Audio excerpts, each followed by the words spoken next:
때가 언제입니까?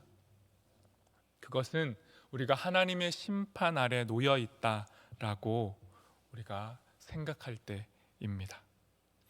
하나님께로 돌아갈 때, 하나님 없이 즐거움을 찾은 결과로 우리에게 심판이 임했음을 고백하고 다시 하나님께 돌아가고 하나님을 찾을 때 우리의 삶에는 즐거움이 회복됩니다.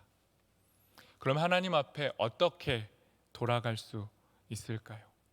하나님을 떠나서 즐거움의 우상을 섬기고 우리를 즐겁게 해주는 것은 무엇이든지 하나님으로 여기고 섬기고 따라다니느라 분주했다라는 사실을 인정하는 것입니다. 그리고 우리의 삶의 진정한 행복과 만족과 기쁨은 오직 하나님께 있음을 고백하고 하나님을 기다리는 것입니다. 심판 속에서도 하나님을 기다릴 때 하나님께서 친히 우리를 찾아오십니다. 종교라는 것은 우리에게 두려움을 줍니다. 하지만 복음은 우리에게 즐거움을 선물합니다. 종교는 우리에게 말합니다. 순종해야 용서받는다라고 말합니다. 하지만 복음은 용서받았으니 순종할 수 있다라고 말씀합니다.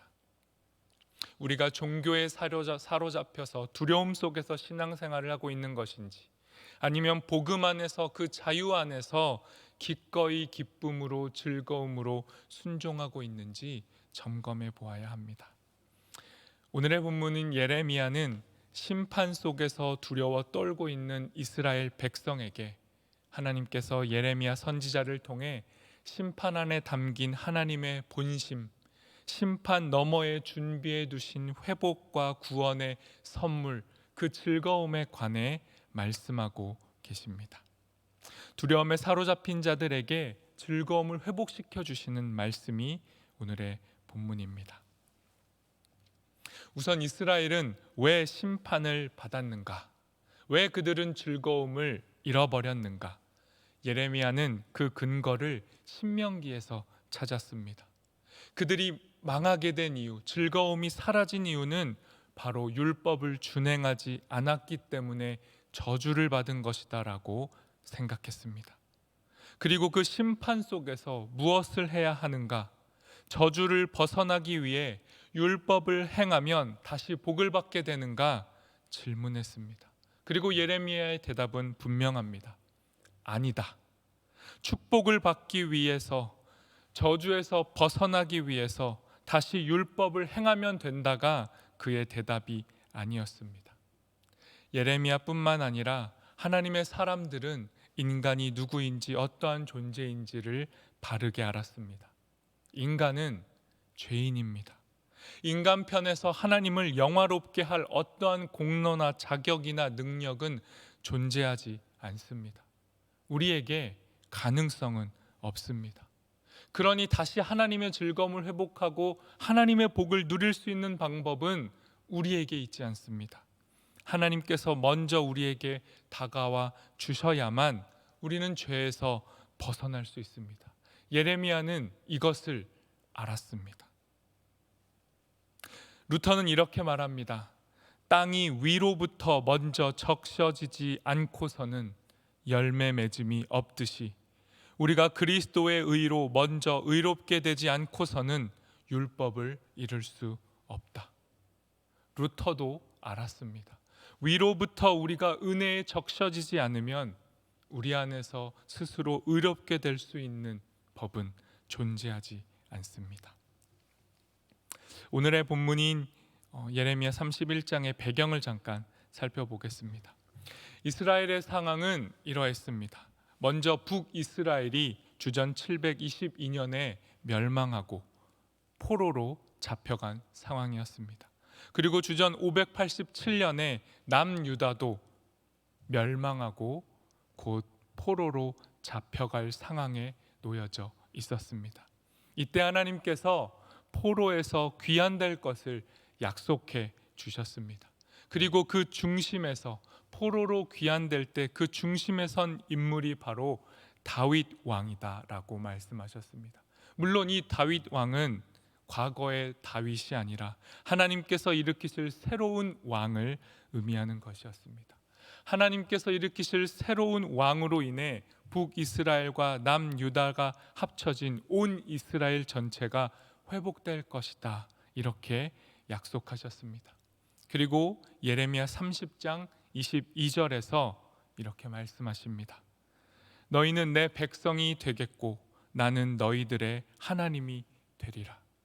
다 망해버리고 즐거움을 빼앗긴 이스라엘을 향하여 하나님이 다시 말씀하십니다. 너희는 내 백성이 되고 나는 너희의 하나님이 되리라. 이 언약의 말씀은 출애굽기 6장 7절을 재현한 것입니다. 함께 읽겠습니다. 너희를 내 백성으로 삼고 나는 너희의 하나님이 되리니 나는 애굽 사람의 무거운 짐 밑에서 너희를 빼낸 너희의 하나님 여호와인 줄 너희가 알지라. 하나님께서 예레미야를 통해 약속하시는 것은 이스라엘에게 제2의 출애굽을 허락하시겠다라는 겁니다. 새로운 다윗을 통해 제2의 모세를 통해 이스라엘 백성을 구원의 길로 인도하시고 하나님께서 자유의 몸이 된 이스라엘과 새 언약을 맺겠다라고 약속해 주시는 겁니다. 그리고 하나님의 이 약속이야말로 이스라엘의 가능성입니다. 이스라엘이 반성을 하고 회개를 해서 다시 언약을 열심히 지키는 것, 다시 순종하고 열심히 신앙생활하는 것이 우리의 가능성이 아니라, 우리가 열심히 노력하면 즐거움이 회복되는 것이 아니라 하나님께서 먼저 언약을 맺어주실 때, 하나님이 다시 우리를 백성 삼아 주실 때 우리 안에 가능성이 돋아나는 것입니다. 예레미야 31장 1절은 다시 한번 하나님의 언약을 재확인시켜 줍니다. 혹시 없나요? 예레미야 31장 1절 말씀, 죄송합니다. 함께 찾아서 읽도록 하겠습니다.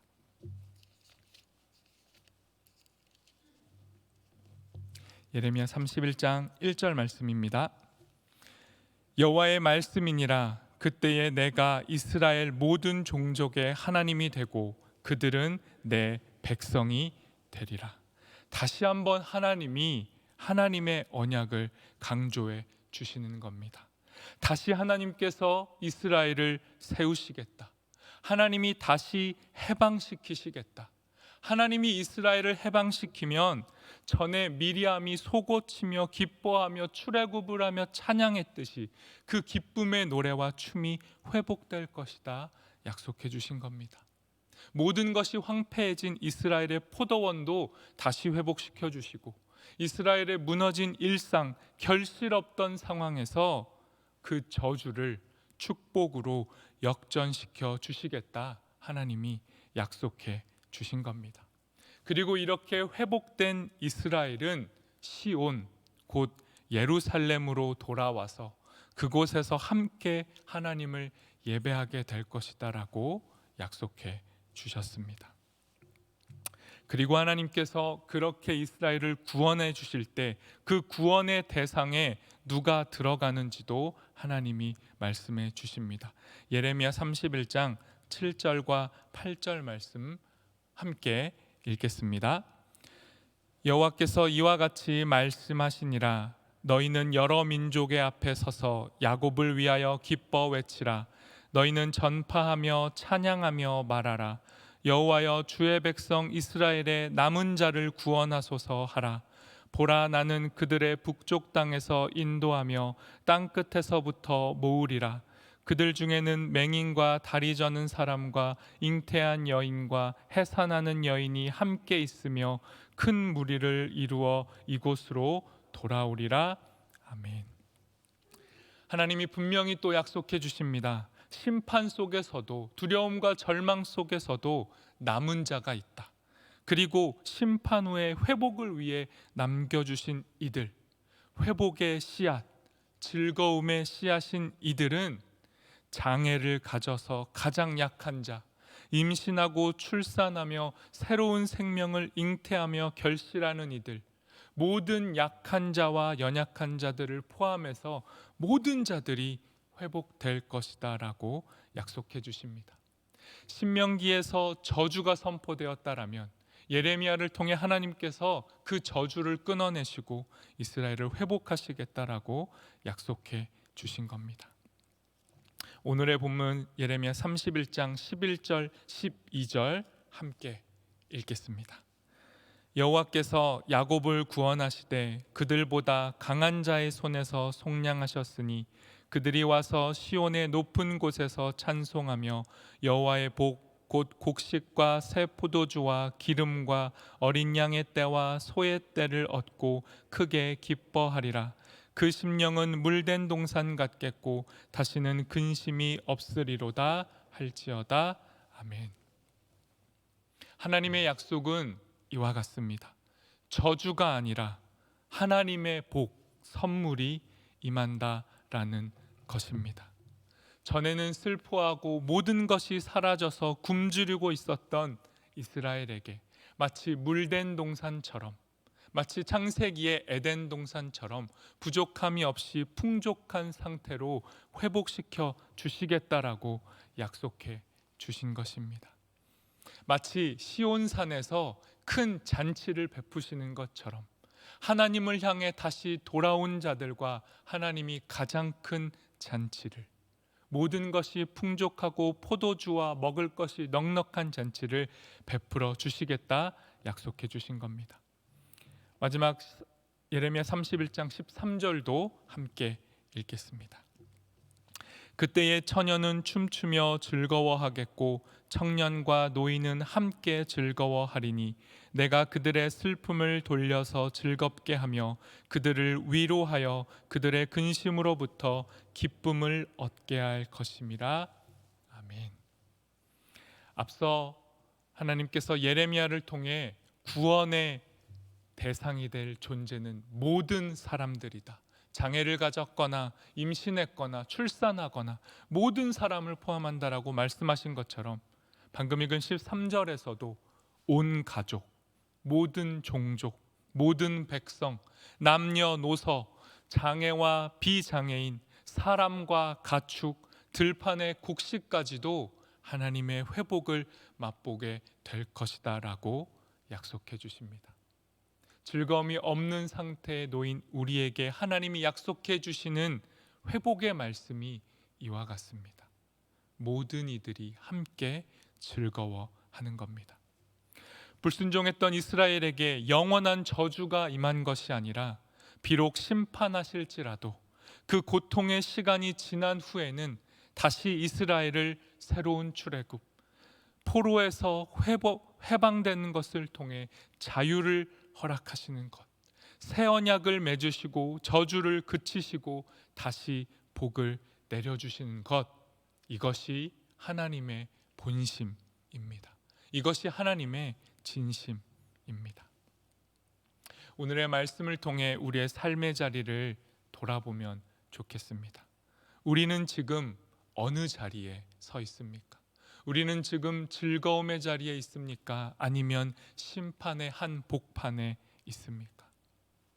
강자가 약자를 지배하고 다스리는 삶의 방식, 하나님의 피조 세계와 그 안에서 살아가는 피조물들이 서로를 도구화하고 수단화하고 함부로 대하는 삶, 서로를 노예로 삼고 죄의 포로가 되어서 종으로 삼고 살아가는 삶을 살아가고 있다면 우리는 여전히 애굽에서 노예로, 아수르와 바벨론에서 포로로 살아가고 있는지도 모릅니다.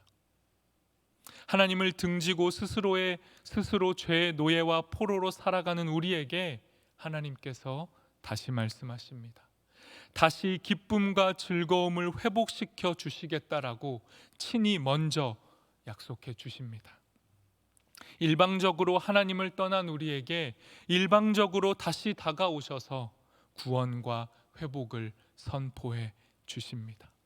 하나님의 본심은 심판이 아니라 저주가 아니라 회복이라고 말씀하십니다. 단 한 번도 우리를 잊으신 적이 없다라고 말씀하십니다.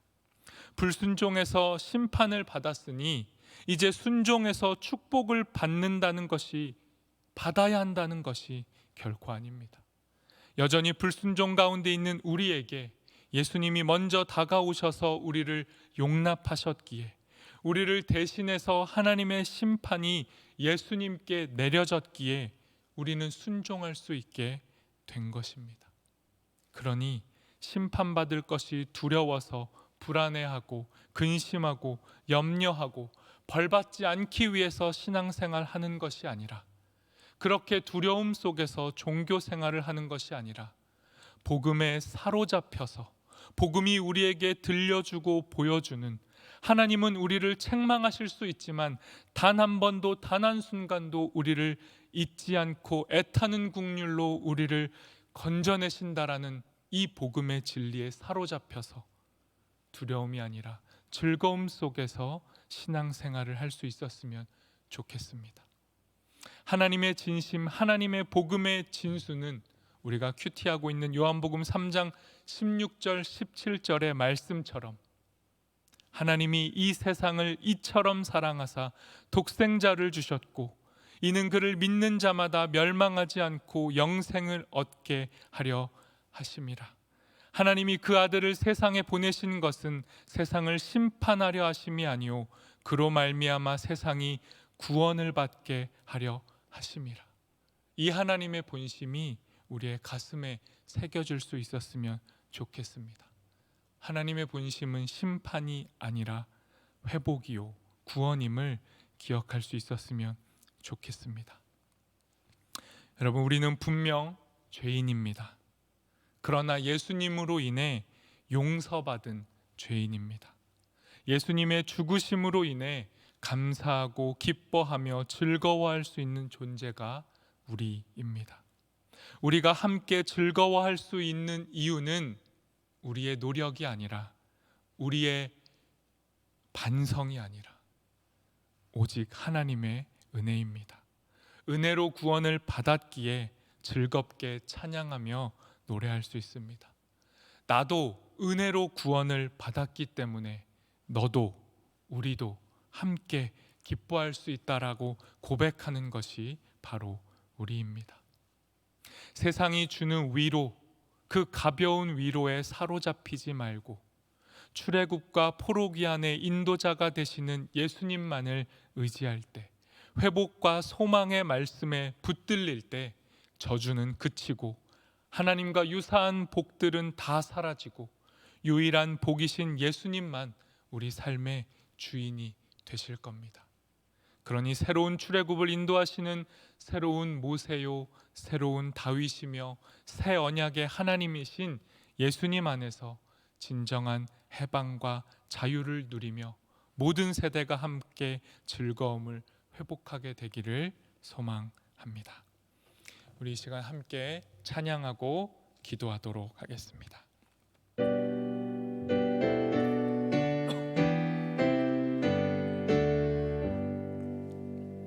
시온의 영광이 빛나는 아침, 어둡던 이 땅이 밝아오네. 슬픔과 애통이 기쁨이 되니 시온의 영광이 비춰오네.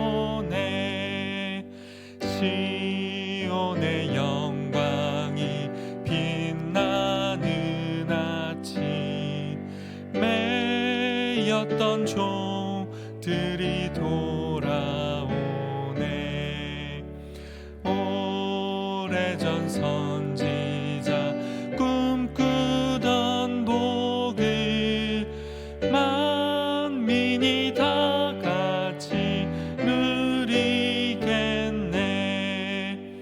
보아라, 광야에 화초가 피고 말랐던 시냇물 흘러오네.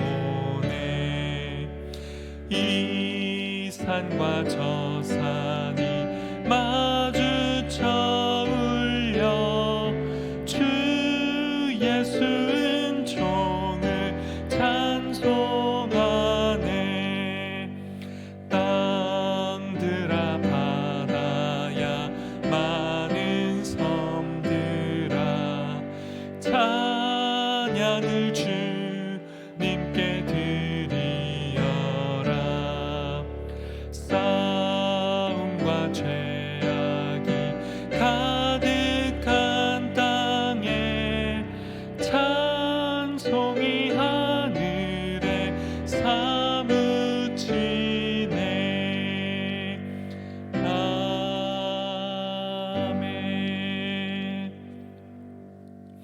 합심해서 함께 기도하도록 하겠습니다.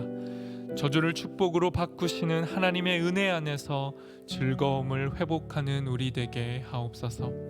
아이와 청년과 노인 모든 세대가 함께 예배 안에서 은혜의 즐거움을 맛보게 하옵소서. 담임 목사님의 청빙 절차를 은혜 가운데 온전히 인도하여 주옵소서. 올 한 해를 온전히 주님께 맡기며 성도가 함께 즐거워하는 교회로 하나님께 소망을 두게 하옵소서. 함께 기도하겠습니다.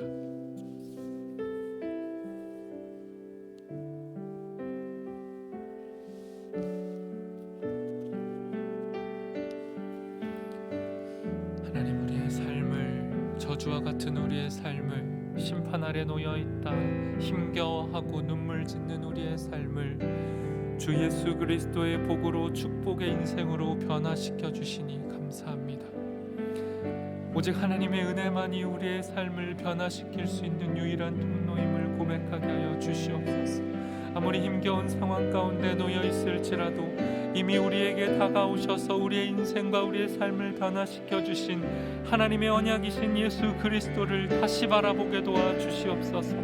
다시 회복시키시는 은혜, 다시 은혜를 허락하시는 은혜, 다시 하나님께로 향하게 하시는 그 은혜가 우리의 삶에 충만히 임하게 도와주시옵소서. 주님의 복을 누리는데 제한이 없습니다.